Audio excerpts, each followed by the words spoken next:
Test drive Unlimited Solar Crown or Carx Street. Which is the better buy right now for you? Hopefully by the end of this video, I can help you answer that question. Let's go.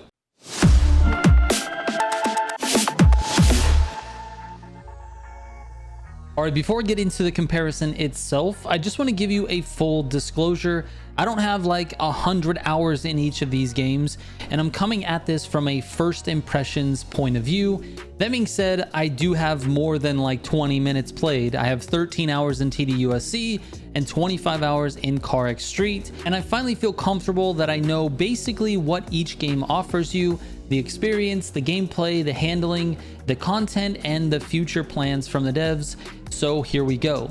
Let's start with Test Drive Unlimited Solar Crown. The game's launch couldn't have gone any worse. Leading up to the early access release, the collector's edition of the game was shipped out early and players had the ability to play it before they should have, and some of whom actually decided to stream the game live on Twitch and YouTube. Then when the actual early access was supposed to start, we sat on the title screen unable to log in for almost 2 hours because the servers weren't working properly. Since then though, the game has been mildly stable, and I know that going forward things should only get better, so my review of it in this video will not take into account the server and connection issues because depending on when you see this, you may or may not encounter those issues. I just want to talk about the experience while playing the game, but I felt like I needed to mention that at the top, that there were issues because they've been a big part of the overall TDUSC story. Anyways, the game itself is fun and it offers a ton of stuff to do basically from the jump.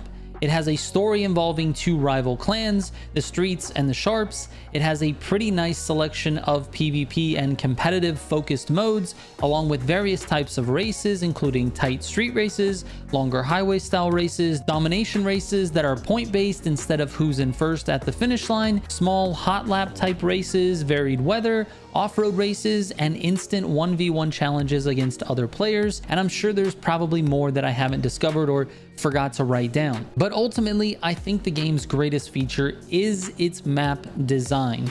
The map design being a one-to-one recreation of Hong Kong Island is absolutely insane. There is basically every type of terrain: incline, flat, straight, curvy, technical, tight, alleyway, sidewalk, parking garage situation that you could think of, and the exploration of the island and the racing that can take place is incredibly open. Having a good map is the game's backbone, and it allows the devs to build upon a crazy good structure. There are a lot of criticisms about the number of cars and the AI difficulty and the graphics and the connection issues, but all of that can be fixed with patches and updates to the game. But the map is very important to get right from the jump, because designing a new map or adjusting the current map is an insanely heavy lift for the dev team. That being said, it's not the only pillar. The handling model is also something that needs to be right in order for players to actually enjoy playing. And I will say that at first I was a bit put off, but slowly I started to tolerate what I perceived to be a dissatisfying handling model, and now after just 12 short hours, I've come to like it. I can't say that it's my favorite handling model, and I do think they can improve some of the way that the rear wheel drive cars feel, but I do enjoy it when I get into a car that's properly tuned. Speaking of tuning and upgrading your car are pretty important to having fun with this game, and I think that that's sort of reinforced by how difficult the AI are in this game. And I'm not joking, I have to sit forward and crack the knuckles in order to win some of these races.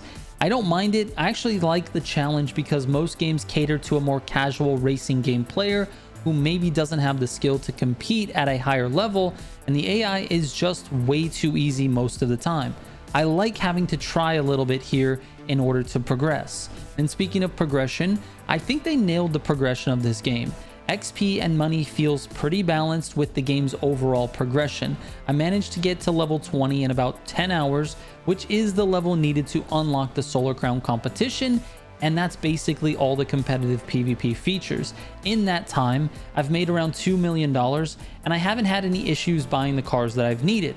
Now, some of the cars do get very expensive, but with the progression the way it is, I could see those expensive cars feeling like an achievement, something that you've actually worked for, and it's going to be super gratifying to buy a $12 million car when I get there. But it's not all positive. Besides the connection issues and the shaky launch, the game does have some issues I find to be very irritating. The first is when you log into the game. It spawns you in your hotel room, and I get it, not everyone will think this is bad, but you can't just fast travel out of there and get into your car. You have to physically walk out the door into the hotel lobby, where you can then fast travel, or you can walk out the front door and get in your car. I know it's a small thing, but this same issue, this same mechanic persists across multiple systems in this game.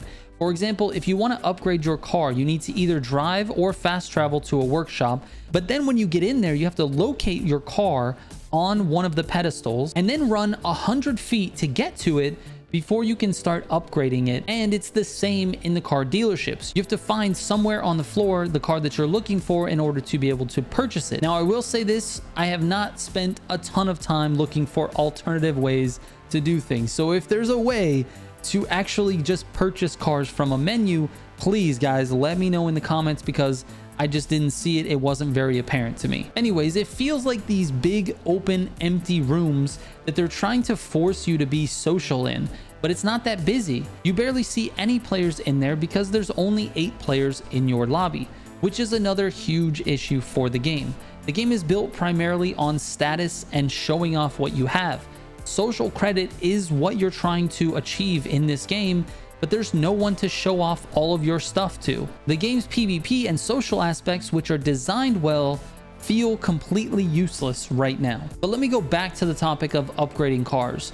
Performance upgrades are very straightforward in this game, and the customization is basically non-existent.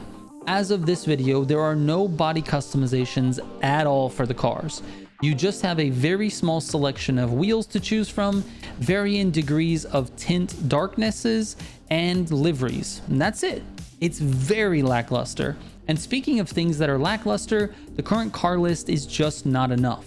There's about 100 cars, give or take, in the game, and for a game that is all about the experience of test driving new cars and living that fantasy, there just isn't that many options. As of right now, and I'm not sure what I'll unlock later on in the game, there's only 3 Japanese cars in the game. 3. Like, are you kidding me? This is one of the most popular segments of car culture literally ever, and you have 3 Japanese cars. Anyways, let's move on. Lastly, I want to talk about the map UI. It is horrendous. Everything looks the same. There's not enough contrast between the background and the icons. The icons are too small and not detailed enough, and maybe that's just me acting old. I do accept that reality. But to me, it just adds to the frustration of trying to navigate around and look for races. I want to be able to open the map and just at a glance know which races I haven't done yet. And you honestly just can't do that with the way that they've designed this UI, which makes you spend a ton of time searching around for what you're looking for. All right, let's shift gears over to Carx Street. This game, for those of you who don't know, was a mobile game for the last couple of years. It was designed for that platform with microtransactions, and then it got ported over to PC with no microtransactions. I, like many others, did not play the mobile version of the game, and so I went into this with a completely fresh point of view. I was blown away at the features of this game compared to the price tag. The game offers a fairly long solo player experience. There are 14 clubs with around 15 to 19 races each, totaling 246 races, some of which are duplicate paths, but in different clubs, meaning you're actually racing them in different classes of cars, and that kind of makes that experience feel a little bit different. Nonetheless, 246 races is a lot. The downside of this is that there's no story, despite the opening of the game sort of laying out a story for you. There are no cutscenes or story elements present in the remainder of the game. It's just you racing through those clubs. The map, though, is actually very good. Certainly far better than I expected from a game considering the smaller dev team.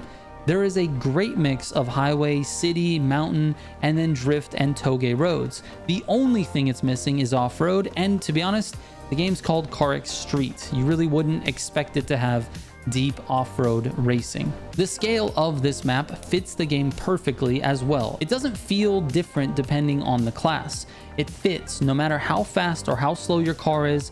You feel like you're on a road that is designed for the car. Progression through that content does feel a little bit tedious, mostly because the economy really wasn't super balanced when I played through it. They have since fixed that with a couple of patches to the game.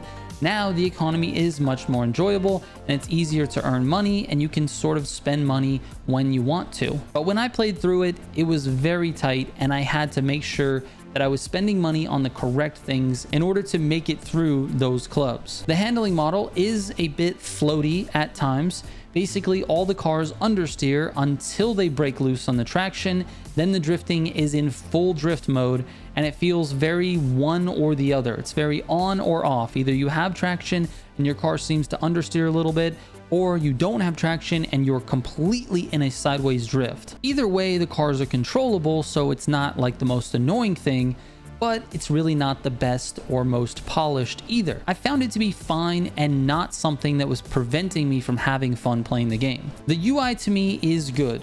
It's easy to read everything. The map icons are of good size and with good contrasts. I never once thought about the UI, so in that respect, it was doing its job. Upgrading and customizing cars, though, is where this game really shines. It has very deep performance upgrading and tuning. You can buy an upgrade for your car, which then unlocks the ability to tune that specific item to your liking. Building cars is definitely the main foundation for the game, and the possibilities are seemingly endless. Customization follows suit. There are so many categories of customization, including a bunch of interior customization options that most games don't even bother with, like steering wheels or handbrakes or boost gauges, or individually swapping out each seat, the drivers and the passengers. It's the only game on the planet that rivals Need for Speed in terms of customization, with the exception of having actual licensed cars. It honestly sort of takes the cake. And speaking of the cars, there are 99 cars listed in the showroom for purchase, and not all of them are actually purchasable. Some you will need to win through time attacks and other game events.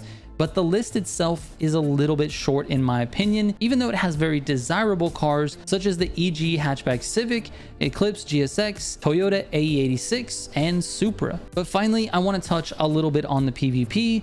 The PvP to me is dead, mostly because the game suffers from a cheating problem, which the Carx team has talked about addressing, but also because the PvP is entirely based around a betting system. And while I do think racing for pinks is exciting and betting your money against other players is exciting, you can't just play PvP without risking some of your cash, and it's a winner takes all system, which means if you're not good at the game or you happen to come across the cheater, you will be losing your hard-earned cash. And for me personally, it's not worth risking the money right now. Maybe in the future when I have more and I've sort of built all the cars that I want and I'm just looking for a challenge or a change of scenery, I'll hop into a couple PvP races. But I will say this, it does have private servers, which means if I want to put together a fun stream event with you guys, I can invite you to a private lobby and we can go racing together, which is pretty awesome. The only downside again is that for everyone except the winner of those races,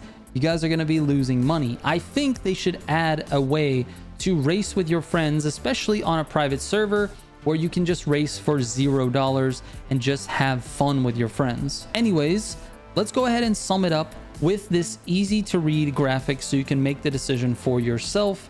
And while you're looking at it, I'm going to give you my final thoughts about the two games. I think comparing these games is pretty challenging because they offer different experiences. Carx is much more about building cars, and TDUSC is much more about the experience of owning and racing cars. Carx kills it in the upgrading and customization departments, and TDUSC has a wider variety of things to do and a much more enjoyable PvP side. Both games plan to expand upon what they have with DLC scheduled in the future, so I'm actually optimistic and I want to keep following the progress of these games and see where they ultimately end up. Generally, I think Carx is the best value, being that it's only $20, but I think TDUSC will have a longer tail and be a better bet if you're looking for a deeper experience long term. Anyways, let me know what you guys think in the comments. I really appreciate you watching. I will catch you on the next one. Trigger out.